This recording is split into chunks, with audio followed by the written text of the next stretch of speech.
ఇక మరొక వైపు సార్ చైనా సరే ఎంత నష్టాల్లో ఉన్నా ఎంత కష్టాల్లో ఉన్నా ఏం చేసినా కానీ రాక్షస ప్రవృత్తి మాత్రం చైనా వీడదు. సో వాళ్ళ కష్టాలు వాళ్ళు ఏమున్నా కానీ పక్కనోడు మాత్రం నాశనం అయిపోవాలని చూడడం అనేది చైనా చేస్తుంది అనేది నిర్వివాదాంశం. సో అందులో అలాంటిదైనా కాదా తెలియదు, మిస్టీరియస్గా ఒక అంశం ఈ వారంలో మనకు చోటు చేసుకుంది. అదేంటంటే ఒక 4 రోజుల క్రితం అనుకుంటే నాకు తెలిసి డివైన్ డ్రాగన్ అని వాళ్ళు ఏదైతే వాళ్ళ స్పేస్కి సంబంధించినటువంటి వాళ్ళ డివైన్ డ్రాగన్ అనే చెప్పబడేటువంటి రీయూజబుల్ స్పేస్ ప్లేన్ షెన్ లాంగ్ కొన్ని మిస్టీరియస్గా ఉండే ఆబ్జెక్ట్స్ని అన్ఐడెంటిఫైడ్ ఆబ్జెక్ట్స్ అని అంటున్నారు, వాటిని ఎర్త్ ఆర్బిట్లోకి రిలీజ్ చేసింది, వదిలేసింది అనేది తెలిసిన విషయం. సో ఏం చేయాలనుకుంటుంది చైనా అనేది ఇప్పుడు మళ్ళీ ఒక కొత్త సందిగ్ధత మొదలైంది. సో మొన్నటికి మొన్న అమెరికాలో మనం చూసాము, అక్కడ డిఫరెంట్ ఆబ్జెక్ట్స్ వాళ్ళ దగ్గర కనిపించడం, దాన్ని ఏమంటారు, బలూన్స్, స్పై బలూన్స్ అంటారా, అవి రావడం. సో ఇప్పుడు రీసెంట్గా ఇదేదో స్పేస్ ప్లేన్ నుంచి ఆబ్జెక్ట్స్ని వదలడం. ఏం చేస్తుంది చైనా? దీని గురించి అసలు బేసికల్లీ ఎలాంటి రిపోర్ట్స్ వస్తున్నాయి అంతర్జాతీయ మీడియాలో కానివ్వండి, ముఖ్యంగా టెక్నాలజీ ఎక్స్పర్ట్స్ ఏం చెప్తున్నారు ఒకసారి వివరిస్తారా? అంటే దీన్ని అబ్జర్వ్ చేస్తున్నటువంటి అమెచ్యూర్స్ దానికి ABCDE ఇట్లా నంబర్ ఆల్ఫబెటికల్ నంబర్స్ పెట్టారు వాటికి. వాళ్ళ అబ్జర్వేషన్లో వాళ్ళు ఏం చూస్తున్నారంటే ఈ ఆబ్జెక్ట్స్ అన్ని చాలా చిన్న చిన్న ఆబ్జెక్ట్స్, ఇదేంటో వీళ్ళు ఇక్కడి నుంచి భూమి నుంచి వాళ్ళు పసిగట్టలేకపోతున్నారు. ఎందుకు దానివల్ల ఏం ఉపయోగం ఉందో వీళ్ళు చెప్పలేకపోతున్నారు. కానీ వాళ్ళు ఏం చూస్తున్నారంటే దానికి దగ్గరలో చైనీస్ శాటిలైట్ ఏమీ లేదు. ఇవి చుట్టుపక్కల ఉన్నటువంటి శాటిలైట్స్ని ఇవన్నీ అబ్జర్వ్ చేస్తున్నాయి. అక్కడి నుంచి మెసేజెస్ తీసుకోవడమో ఇక్కడి నుంచి మెసేజ్ పంపించడం లాంటి రేడియో బీమ్స్ కొట్టడం లాంటివి చేస్తుంది. అది అంటే ట్రాకింగ్ చేస్తుంది, మిగతా శాటిలైట్ని ట్రాకింగ్ చేస్తున్నట్టు మాత్రం చెప్పగలిగారు వాళ్ళు. సో దీనివల్ల ఒక విశ్లేషణ ఏమొస్తుందంటే స్పేస్ని వీళ్ళు వెపనైజ్ చేయబోతున్నారు. చైనా స్పేస్ని ఒక యుద్ధభూమిగా మార్చే ప్రయత్నం చేస్తున్నారు.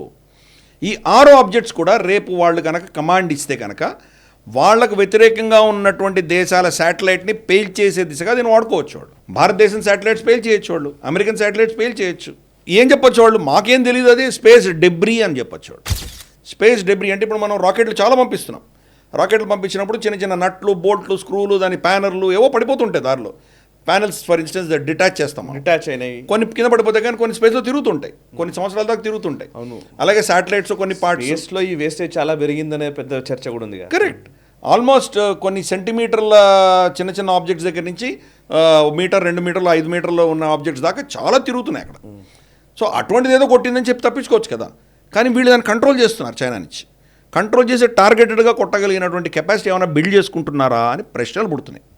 కన్ఫర్మ్గా ఎవరు చెప్పట్లేదు, కానీ ఇది అబ్జర్వ్ చేస్తున్నారు. గతంలో కూడా ఇటువంటి కొన్ని వెళ్ళినాయి, ఈసారి మాత్రం 6 వాళ్ళు రిలీజ్ చేసినట్టు మనకు తెలుస్తుంది. సో స్పేస్ని వాళ్ళు వెపనైజ్ చేస్తున్నట్టు మనకు అర్థమవుతుంది.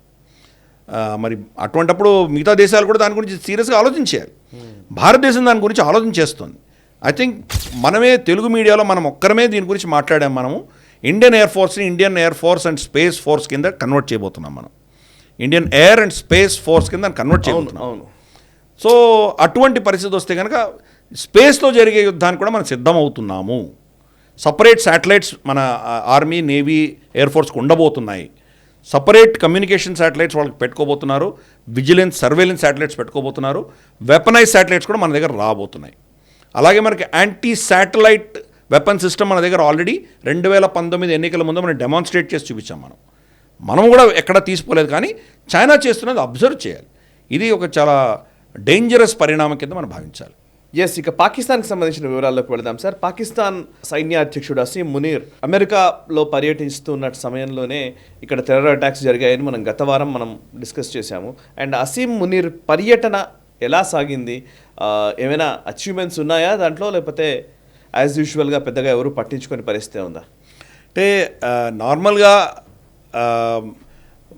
పాకిస్తాన్ ఆర్మీకి, తర్వాత మన పెంటగన్ కావచ్చు, లేదా US డిఫెన్స్ ఎస్టాబ్లిష్మెంట్కి చాలా దగ్గర అవినాభావ సంబంధం ఉంది. ఇప్పటికి కూడా మేజర్ పార్ట్నర్ కిందనే పాకిస్తాన్ వాళ్ళు అభివర్ణిస్తారు. ఇంకా ఆ స్టేటస్ నుంచి తీయలేదు పాకిస్తాన్ ఇప్పుడు కూడా మేజర్ స్ట్రాటజిక్ పార్ట్నర్ అని అంటున్నారు పాకిస్తాన్ని. అసీం మునీర్ అక్కడ వెళితే ఈయనకు చాలా దారుణమైనటువంటి అవమానం జరిగినట్టు మనం భావించాలి. ఈయనని కంప్లీట్గా ఇగ్నోర్ చేశారు వాళ్ళు. ఫోటోలు పెట్టుకున్నారు వాళ్ళని చూపించుకోవడానికి. ఫర్ ఇన్స్టెన్స్ యాంటనీ బ్లింకెన్ వచ్చి కలిసినట్టు ఫోటో పెట్టారు. కానీ ఆ ఫోటో అబ్జర్వ్ చేస్తే యాంటనీ బ్లింకిన్ తర్వాత అసీమున్ ఇద్దరు నిలబడుకొని ఉన్నారు. కూర్చొని చర్చిస్తున్నటువంటి ఫోటో లేదు మన దగ్గర. మామూలుగా ఇద్దరు డిగ్నిటరీస్ వెళ్తే ఏమవుతుంది, మోదీ గారు వెళ్తారు, జో బైడెన్ వెళ్తారు, ఇద్దరు కూర్చుంటారు కదా, కుర్చీలో కూర్చొని ఇద్దరు చర్చిస్తారు. ఇక్కడ చర్చించినట్టేం కనిపించట్లేదు. సో అబ్జర్వర్ చెప్తున్నారంటే యాంటనీ బ్లింకిన్ ఏదో మీటింగ్లో వెళ్తూ ఆయన బిజీగా ఉండి మధ్యలో వచ్చి 2 నిమిషాలు ఆయన సెకండ్ ఇచ్చి వెళ్ళిపోయాడు అని చెప్తున్నారు. అంత ఇగ్నోర్ చేశారు. లాయిడ్ ఆస్టిన్ డిఫెన్స్ సెక్రటరీ కాబట్టి మాట్లాడారు, ఇంతటి కాసేపు మాట్లాడారు, వెళ్ళిపోయారు. మనకు తెలుస్తోంది ఏంటంటే లాయిడ్ ఆస్టిన్ కూడా ఆయనకు చాలా స్ట్రిక్ట్ వార్నింగ్ ఇచ్చినట్టు తెలుస్తోంది. మీరు భారతదేశంతో రిలేషన్షిప్స్ని ఇంప్రూవ్ చేసుకోండి, మీరు ఇదే పంథాలో వెళ్తే కనుక కుదరదు అని చెప్పి స్పష్టంగా చెప్పినట్టు తెలుస్తుంది. రెండవది, వాళ్ళకి యాక్సెస్ ఎలాగో కోరుకుంటారు. వాళ్ళు ఆఫ్ఘనిస్తాన్లోకి వెళ్ళడానికి, అక్కడికి ఇక్కడికి వెళ్ళడానికి వాళ్ళకి యాక్సెస్ కోరుకుంటారు.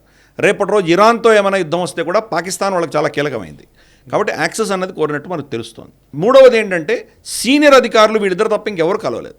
ఫర్ ఇన్స్టెన్స్ విక్టోరియా న్యూలాండ్ కలిసింది. వీళ్ళందరూ కూడా సెకండ్ ర్యాంక్ పీపుల్, అంటే ఒక chief of army staff of పాకిస్తాన్ని కలవడానికి ఉండవలసిన స్తోమత లేనటువంటి వాళ్ళు వీళ్ళే కలిశారు. అంటే నీ అవకాశం ఏంటి, నీ స్తోమత ఏంటో చూపిస్తున్నామని చెప్పారు. కాబట్టి లిటరల్గా చెప్పాలంటే అసీమ్ మునీర్ యాత్ర ట్రిప్ కంప్లీట్గా ఫ్లాప్ అయింది. ఆయన ఇన్సల్ట్ అయి వచ్చాడు. నిజంగా అమెరికా చాలా స్పష్టంగా చెప్పింది, నువ్వు చైనా కూటమిలో ఉంటే కనుక మేము ఏం చేయలేము, నిన్ను చైనా కూటమిలో ఉండడానికి వీల్లేదు, భారతదేశంతో సంబంధాలు మెరుగుపరుచుకోండి, తర్వాత మా దగ్గర రండి, మేము చూస్తాం ఏం చేయాలో చూద్దామని చెప్పారు వాళ్ళు. సో ఇది అక్కడ జరిగింది. అది మేజర్గా జాతీయవాద జర్నలిజానికి అసలైన వేదిక నేషనలిస్ట్ హబ్ ని సబ్స్క్రైబ్ చేసుకోండి.